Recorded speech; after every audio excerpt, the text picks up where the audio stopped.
Hey YouTube, Mickomoo here with a Mario Maker revision segment. So this is Stay Cool, the level I recently uploaded, and I'll be going through the changes I made when designing or redesigning this level. So with the draft, you saw that I had roughly the same basic structure. You've got some dry bones, some burners. One big initial change was that in this segment right here, I have the fire bars the same. But what I've done is that you see there's now a bomb on a piranha plant, and the reason being is I felt that it would add a sense of urgency for the player when like playing that initial segment. You've got basically a timed block, and if you don't do the jump correctly, there's some initial difficulty basically. So it's a time limit. I'm thinking of actually making the entire level around that mechanic, having just active bombs, and if the player is not fast enough, you know, it's sort of like those like timed, like base destruction countdowns or whatever. Just adding a sense of action to the player. This part's roughly the same. I made it so the blocks are easier to move around. The big change here is that so if you hold the P block, there is a segment that you can only reach out here. So that way, if you use the P block too early, there's sort of an incentive to not use it early. And the good thing is you can actually see from here. You can actually see there's a sparkling thing over here. So you get the P block, and you're like, if I activate it immediately, you know, maybe I won't have time to get over there. So it's a way to reward the most observant players for paying attention to that. You can also use this to jump off like here, especially if you're Big Mario, Super Mario, Big Mario, whatever.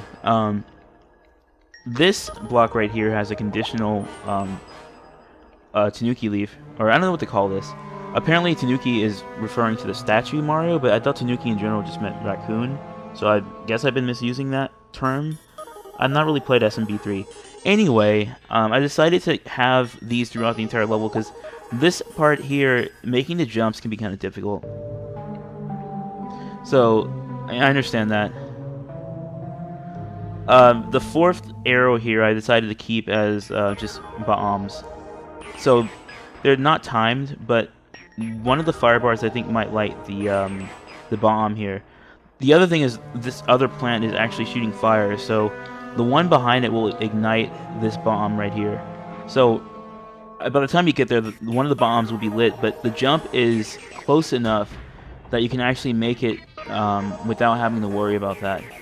And intermittently, there is a Lakitu throwing P blocks throughout this entire segment here, so if you end up triggering one of them, you'll get an extra platform right here where the coins are. So that's pretty cool. Here, this segment here is a bunch of Koopas. I think before I had bombs here. And the idea here is that you can use the Koopas. There's like a abnormal just brick block right here. And there's a P-switch. And the cool thing is you can actually use the Koopa here. If I didn't get the coin, you could throw the shell there, and you'll get the coin. We've got the falling segments here. Now, if you don't make it, what I've actually done is there's a bunch of Koopa here that you can actually use to trigger a vine that will let you go up to the top here. I was struggling. First I had, you know, if you saw the initial segment, you saw those thwomps with the dry bones on top as platforms leading down here. But I changed that. Now, the next biggest change is that, so this boss fight is really difficult. You have Bowser and a clown car with giant wings and a mushroom, I'm sorry, yeah, super mushroom. And the axe is encased in ice. So, there are multiple ways to defeat this Bowser. Taking this boss fight head on obviously will not work because can't really take on Bowser. You can try and kill him 40 times, or hit him 40 times, but it won't really work. You'll notice that clown cars destroy ice. So the entire point of this boss fight would be to get Bowser to destroy the ice. I know it's long, but bear with me. There are multiple ways to do this that make the level doable. There's also a glitch you can exploit by making Bowser follow you, and he apparently loses his clown car.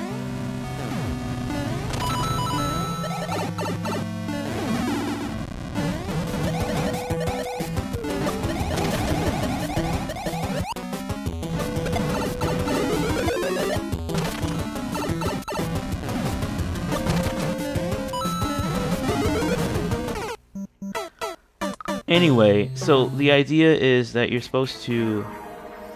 There's multiple leaves here, so you can get the leaf power like automatically.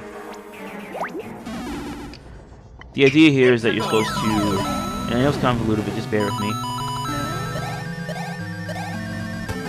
Fly over here.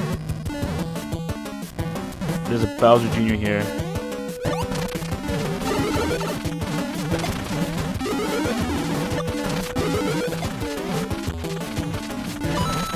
As you're fighting Bowser Jr., you notice how easily Bowser is just attacking the wall.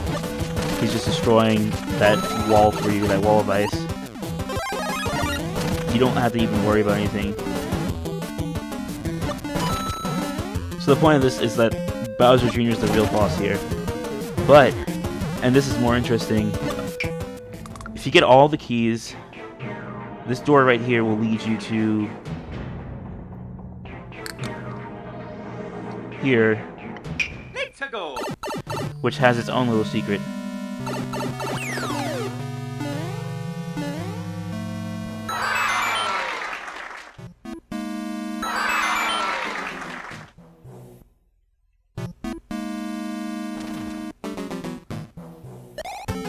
So Bowser Jr. fight, Clown Car, yada yada yada.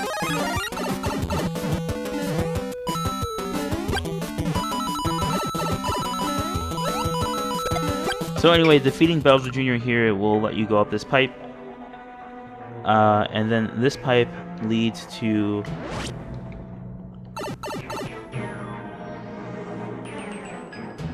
This pipe leads here, which gives you your own clown car.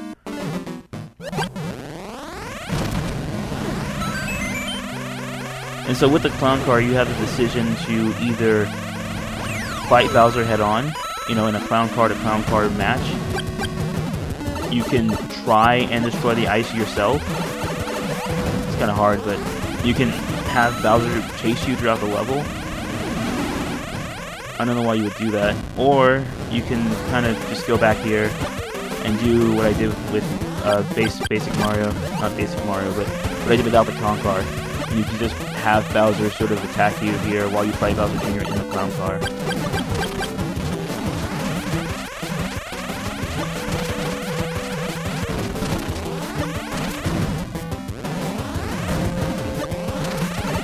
So with your combined efforts, see the axes already exposed.